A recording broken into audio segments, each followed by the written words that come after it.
How can AI tools and technologies support learning in the classroom? How can students leverage AI tools for greater creativity and judgment? How can we make sure our AI policies align with mission and core pedagogical beliefs? Welcome back to another episode of the Teachers on Fire podcast, airing live on YouTube most Saturday mornings at 8 a.m. Pacific and 11 a.m. Eastern. My name is Tim Cavey, and my mission here is to warm your heart, spark your thinking, and ignite your professional practice. Today's Teacher on Fire is Becky Keene. Becky is an educator, author, and speaker who helps schools integrate AI to empower students as creators and support innovative teaching and learning. She designs professional learning for teachers and leaders on practical, responsible AI use, blending instructional coaching and game-based learning to make AI meaningful in the classroom. You can connect with Becky on LinkedIn, on X at Becky Keene, on Instagram and TikTok at Becky Keene EDU, and at her website, beckykeene.com. Becky, thank you so much for coming on the show today. I've really enjoyed your recent walk and talks on social media. I know that when I see you pop up in my feed, you're going to have something interesting to share, and you'll stretch my thinking in the process. So I want to thank you for that. Welcome to the show. The only question I have remaining for you is, are you, my friend, ready to light it up? I hope so. I think so. Good morning. Good morning. Well, it's great to have you back, Becky. It's been some time. I actually didn't look up the exact year that I had you and your co-author on to discuss Sail the Seven Seas, but here we are again. So thank you for rejoining me on this important topic of AI in education. Let's jump right into it with this question. I want to congratulate you on the publication of AI Optimism, a guide to redefining artificial intelligence in education. Now, I know it probably feels like quite some time that the book's been out, but it is still less than a year, so it's still fresh off the press. Talk about your main thesis for educators who have not yet come across this title. What is your message to educators? My message is that we have every power to embrace possibilities more than problems when considering how to use generative AI in our classrooms. That is the most succinct version of my 5-minute talk that there is. All right.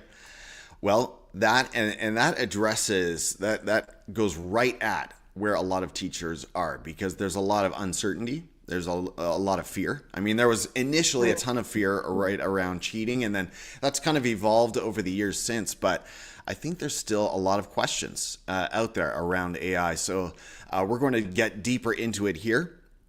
Let's talk about how can school leaders audit their AI policies to ensure they align with their core pedagogical beliefs. And I'll say that we're now at the stage, I'm sure you would agree, where most schools and districts have crafted their first iteration of their AI policy. Maybe they used AI to generate it, right? Right? Probably. And they've got something there. But now how can they carefully review it, audit it, to make sure that it's actually aligning with what they want to be all about? Well, the first part of that answer is the word policy.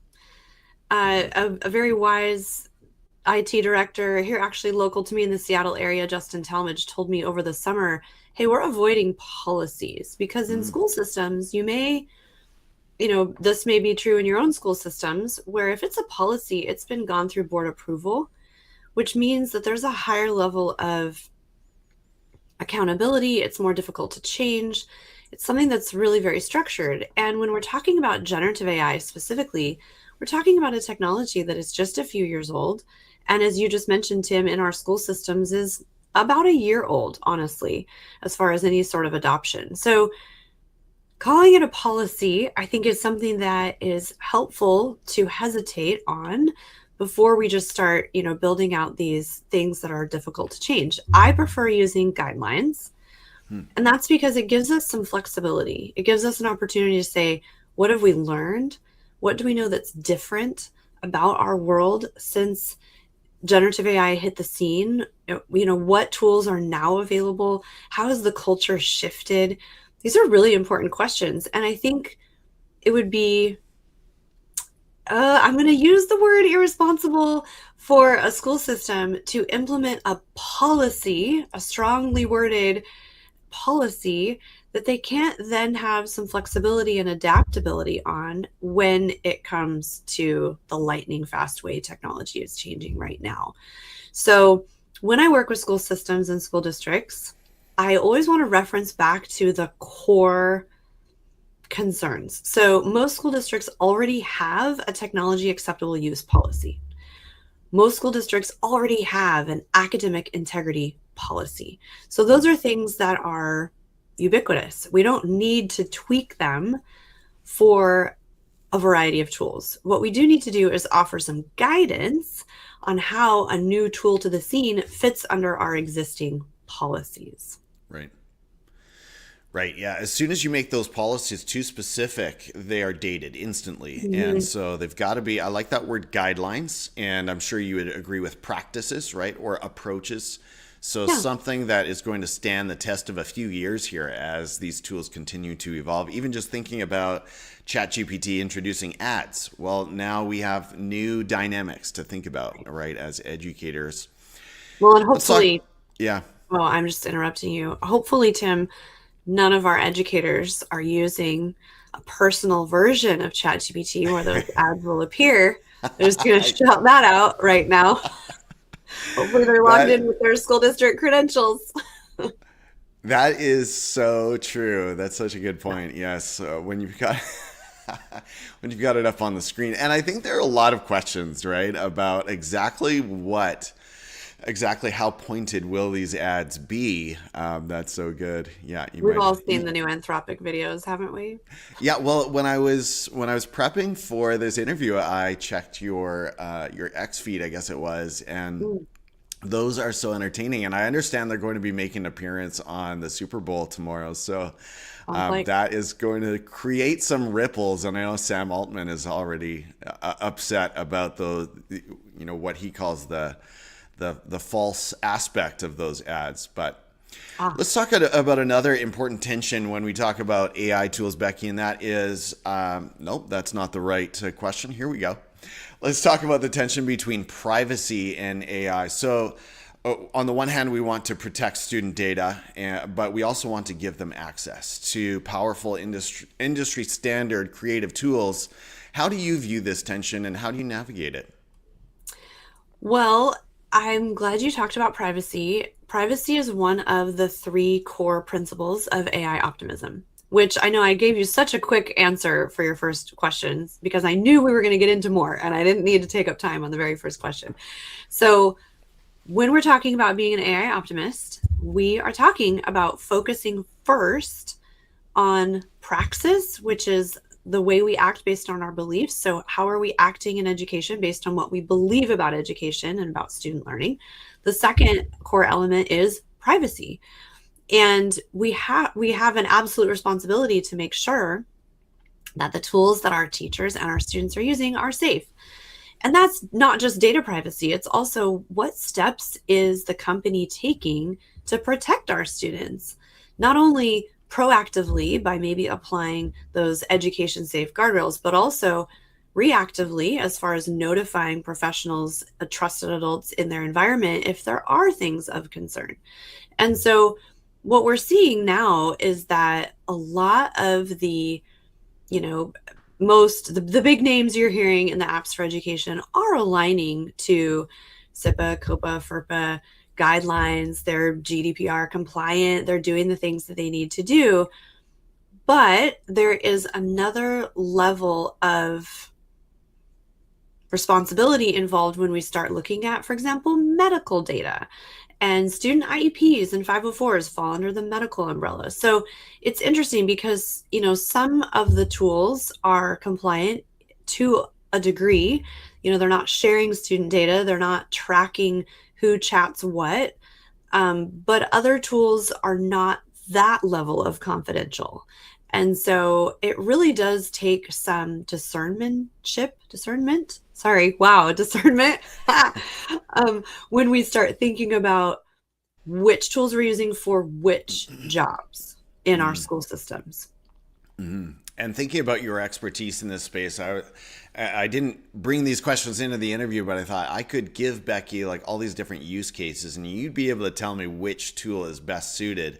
But yeah, back to the point of privacy. I mean, I appreciate what Gemini and Copilot and these other tools are thoughtfully integrating specifically for education systems. I think that's really important. Thank you for joining us, educators. If you're finding value here on the video front, if you're watching this right now, give the video a like, and I'd be so grateful for that. Becky, something you've written about is the quote, "You're not going to be able to chat GPT your way out of this," in reference to students. So has AI permanently shifted our assessment focus from the final product to the process of learning in general? I think that it can and should permanently shift the assessment process. I don't know that it has already. Right. We're very new to having these tools available, and it takes a long time for systems to adjust. Yeah. But forward facing, that really is one of the talking points of AI optimism, and something that I have been passionate about for the 25 years I've been in public education.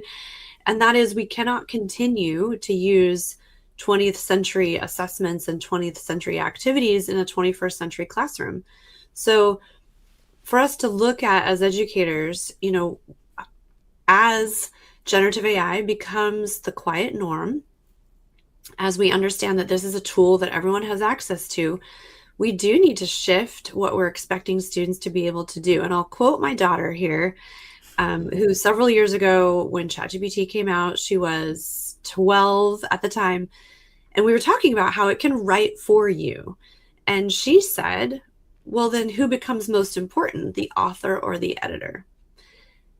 And I think that question deserves a pause when we think about where are we headed in education. And I am not by any means saying kids shouldn't learn how to write. What I am saying is, I think in many ways, these tools help change our emphasis. Spell check changed our emphasis from spelling every word correctly to, I have an assistant that can help with that. And so it's a skill evolution, and our assessments absolutely have to evolve with it. All right, such a good point. I'm getting an interesting signal here that my camera may give out, so I hope I don't disappear on you. If I do, it's been a great interview. Okay. Let's keep talking. I want to say hello to a couple of visitors, one on YouTube. Hi, Gudrun. Good to see you. Yes, Gudrun. Greetings from Austria. And my friend Tyler Cohen from Alberta, the elemental educator, says shift or replace. A thoughtful twist on that question. Let's keep going. And you just spoke to the writing piece, so maybe we've covered this one. But the question was, when it comes to literacy, how can we use prompting principles to help students use AI as a thought partner without bypassing the productive struggle of composition? Do you want to add anything to that? Oh, I absolutely do. And I feel like you're setting me up so beautifully here, because the third core principle of AI optimism in the center of the wagon wheel framework is prompting. I know there's been chatter in the AI world of, oh, prompt engineering is going away, you're not going to have to prompt. I wholeheartedly disagree. And it's not because I'm technical and I have a crystal ball. It's because I believe that prompting is where the critical thinking happens. And so when we're teaching our students and our educators and our humans out in the world how to critically prompt, how to ask the right questions, how to engage in an AI assistant in a way that's really beneficial, that's all about prompting. And that's all about literacy. It's all about being able to communicate my thoughts, and then so expressive language and also receptive language, right? To be able to take in what's been provided to me and do something with that. And prompting is a core skill. And so I've begun to equate prompting with critical and computational thinking, which is a little flashback to our first book, as you mentioned, because those are the skills we don't want students to lose. And I'm disappointed in the trend in education in providing these like Mad Lib style apps that just have all these drop down boxes where, and then it just outputs something that's a little bit patterned and a little bit boring, honestly, because it's all based on this same filtered algorithm, where we could be giving students who are 13 and up in the United States access to a full model in a safe and secure private way. So the literacy involved here, I think people really focus in on, again, fear-based decision making, and they're not seeing how prompting ultimately is a thinking exercise. That's so key because when we think about just the risk of AI replacing writing, right? If writing is thinking, then it's replacing the thinking. But you're advocating for another approach that keeps that thinking very present. I appreciate that. The training gap. We talked about the variation between schools and districts. Recent data shows over 50% of teachers lack AI training. So if a principal has limited resources, what's the best way or place for them to get their team started, just introducing their educators to the power of some of these tools? Well, the joking answer is, come invite me to speak. Yes. Come let me hang out with you.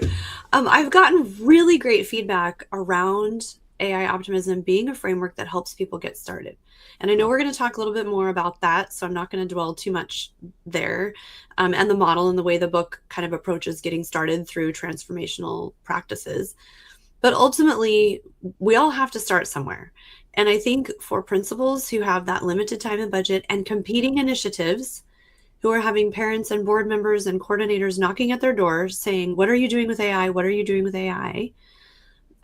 Ultimately, they need to have a safe, secure platform within their school environment where teachers can experiment. And the teachers need to have permission to do that, to just try it out and to not be accountable for some huge outcome, but simply giving them access and then a reason to try it. I always say, use a new tool when it solves a problem for you. So if we have something we're trying to achieve as a school, I would be giving the teachers access and using that together in real time. I wouldn't be pulling someone in to do a special training on this new tool again. I would be saying, hey, we've got access to this thing, whatever it is, if it's a Gemini or a Copilot, right, within my school system. Let's see if we can use that together to do X. And maybe we get Y out of it, and that would be amazing.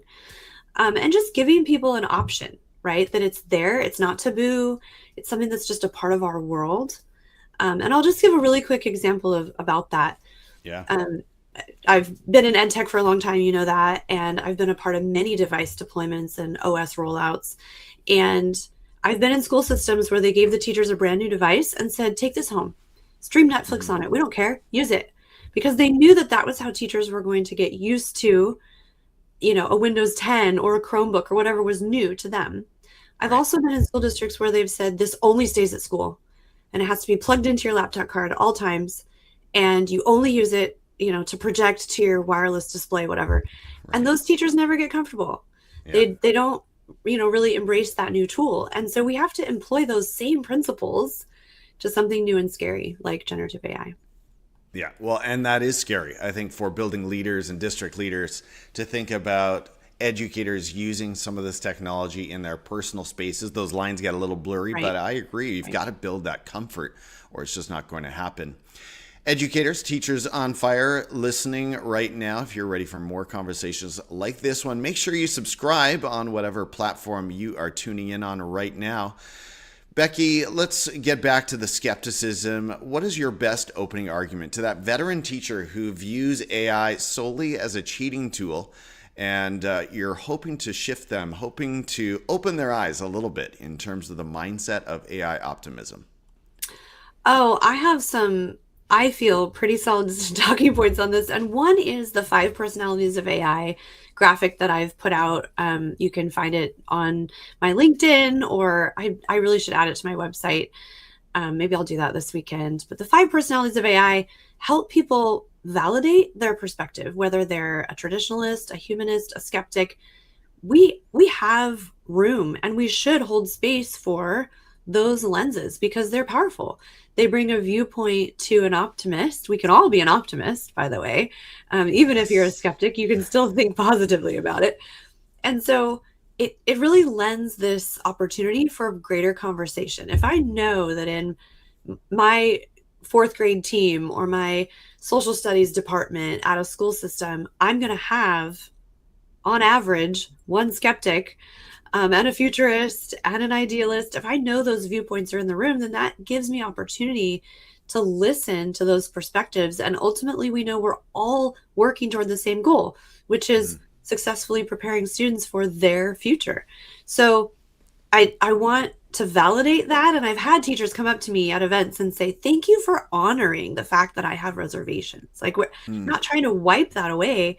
I'm trying to say you offer an important perspective.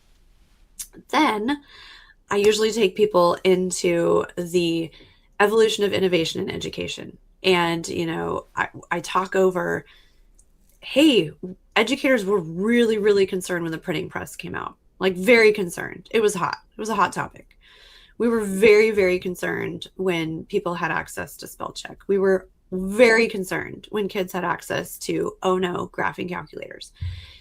The Dewey Decimal System. I mean, we have a history of reacting to innovation in education because for many of us, it feels like a loss of control. It feels like a loss of skill because we've been trained and focused for a very long time on a very specific skill set. And when a technology tool makes that skill set unnecessary or antiquated, we're concerned, and rightfully so. However, when we look at the trajectory over time, we kind of snicker at being worried about the Dewey Decimal System, when in reality at the time it was a very big deal. So I think if we look at our history and we understand how innovation works, we actually feel a little bit calmer about disruptions like this because we realize it's incremental. It's not incremental when you're living in it. So that makes it feel very fiery and concerning. But as we look in hindsight, it feels calm and incremental. So doing that over time, kind of giving that perspective to step out of our fear box and into a higher level view, I find is incredibly helpful for people. I've been around in education long enough that I can remember 20 years ago when the great debate was, do we bring the internet into our school? Absolutely. Do we have Wi-Fi in our school? How's that going to change things, right? Or are we going to give them YouTube? Oh, no. Right. Yeah, let's ban. Remember the schools banning YouTube? I mean, that seems like such a strange notion now. But they still are. Oh, no. Okay. I'm sad to hear that. But Mm-hmm. that's another topic. We're winding this down here. I wanted to get to this question. When it comes to game-based learning, there's a lot of noise out there about gamification, but I don't think that's specifically what you're getting at here. Talk about game-based learning and your message to schools and school leaders right now. Well, this actually ties into generative AI more than you would think. So one of the things I love about game-based learning is that it's this very holistic approach from kids learning through a game, like just an off-the-shelf game, right? Where they're learning about a period of history or they're learning about a novel, a character study. There's a lot of application there, a lot of science in games. We could do that. We could also have kids participating in a more creation game like Minecraft or Fortnite Creative, where they're in a classroom and they're actually building their own environment. They're game creators. Then we also have an experience where students can build a game like from scratch, right? Maybe they're using Godot, maybe they're using Unity, Epic, whatever, or Unreal Engine, whatever they're using to build a game from scratch. And that trajectory has been around for a very long time, and it has nothing to do with gamification. It has to do with skill building and building students to be creators instead of consumers. How that kind of folds itself into AI, that's incredibly important, is the fact that now kids can dip a toe. They have an entry point into game-based learning and game creation without having to go through high level of coding. Now, if I have a student who wants to be a coder, if they want to design video games, if that's their goal, they absolutely need to know the skills. But if I have a student who that is a serious struggle and they just want to build an activity for a friend to play in class, or there's an assignment where there's an option to build a game, they can use something like a Rosebud AI. And I'm not endorsing that. It's just one example. They can use Canva. There's all these tools, Lovable, that allow them to code a game with natural language. We call it vibe coding. It's Yeah. one of the words of the year, right? Right. That allows them to get started. And what I'm excited about for that specifically is that students could then see what's possible without the skill set, Hmm. which I hope brings them in to want to learn the skill set. We have all these kids in school who never ever make a video because it feels like too much work, or they never Yep. write a song, or they never build a game. They don't do that level of creation because there's barriers in place. By removing the barriers and giving them an experience, we may light a fire under many of those students to go learn how to do it the hard way, the artisan way, the human way, that will ultimately set them up for success in a future career.